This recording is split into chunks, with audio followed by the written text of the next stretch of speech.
considering buying 4G or 5G broadband from Vodafone. In this video, we reviewed the Vodafone GigaCube to see if it's any good based on its download and upload speeds, Wi-Fi performance, and more. And we've also explained how to set it up. But before we get started, click the link in the description to the GigaCube page on the Vodafone website to see what deals they're offering on this router with a data plan when you're watching this. And also in the description, click the link to the 3 home broadband coverage checker because their 4G and 5G internet plans tend to offer much better value than Vodafone at the moment if you can get them at your address.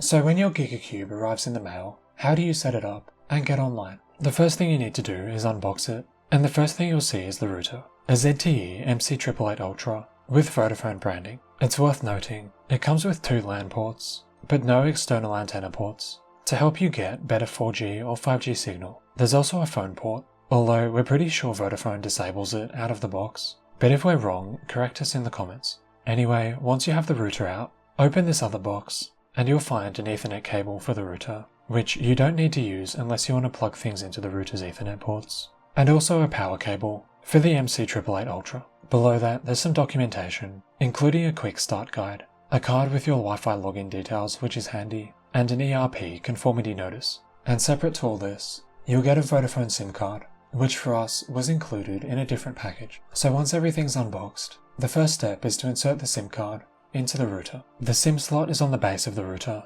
Under this grey flap, you need to pull up and move across to the side. Then grab the SIM punch-out card that Vodafone includes, which allows you to select different sizes of SIM depending on where you want to use it. In this case, you want the nano SIM, which is the smallest available size. Once you have the SIM punched out, insert it as shown, with the cut corner facing the top right as it goes into the slot. Then push it down with a fingernail until you feel it click into place. If it doesn't go in easily, or doesn't click into place, make sure you're inserting it the right way around, with the cut corner in the top right, assuming you have the router rotated so that you can read the text on the base. Now, all you need to do is plug your MC888 into power using the supplied power cable. The power port is the circular one on the back, and there's no power button, so you just need to plug it in, and the router will turn itself on and begin setting itself up. You just need to wait a few minutes while the router connects to 5G and creates a Wi-Fi network, and when it's done, the 3 status lights on the front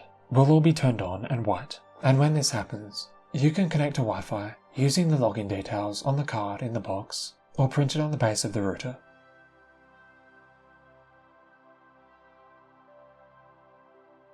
The download and upload speeds we got with the Vodafone GigaCube were quite good, but not as fast as we've been able to get with other 5G internet solutions, like the 3 5G hub. With the GigaCube, we normally get download speeds of about 100 megabits per second and upload speeds of about 12 to 13 megabits. These are decent speeds, even if, as a household, you're online quite a lot, but we would have expected better from the Vodafone network with the ZTE MC888 Ultra. With the 3 5G hub, for example, we normally get download speeds about 3 times as fast, although our upload speeds are only slightly higher. But it's also worth mentioning, with the GigaCube, our latency was quite high, normally more than 150 milliseconds, even when standing quite close to the router. Normally, when we test a 5G router, we do a gaming test, because 5G internet can actually be quite good for gaming, even on ping-sensitive games, from our experience with the 3 5G hub. But with the GigaCube, our latency was too high to even test this,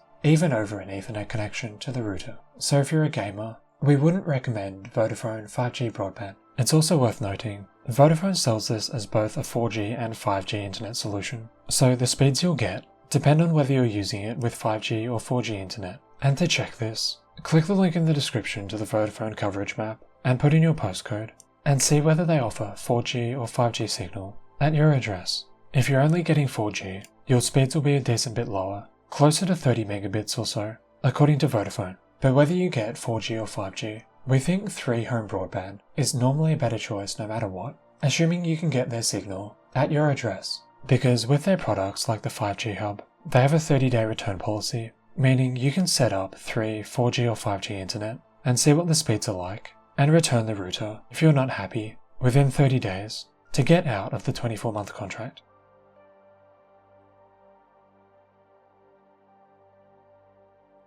the Wi-Fi performance of the Vodafone GigaCube is pretty good. We were able to get Wi-Fi signal throughout the house with decent speeds, although they did drop down a bit, closer to 50 to 60 megabits per second, at the furthest points from the router. On the plus side though, our upload speeds stay pretty consistent and never dropped below 5 to 6 megabits or so.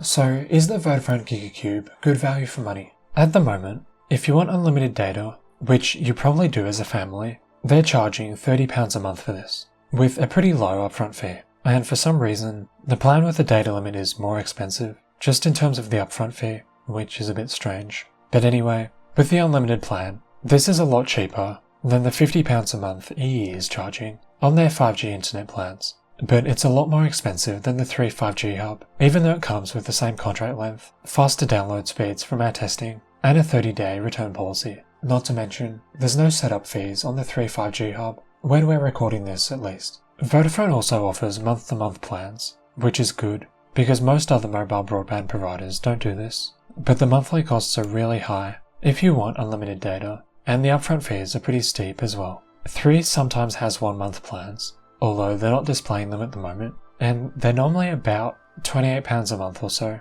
with no upfront fee, unlike on Vodafone. So really, the Vodafone GigaCube is decent value for money, but if you can get 3 mobile signal, Vodafone isn't going to be the cheapest option. So click the link in the description to the 3 home broadband coverage tracker to see if you can get their deals at the moment, and to compare their prices with what Vodafone is offering at the moment.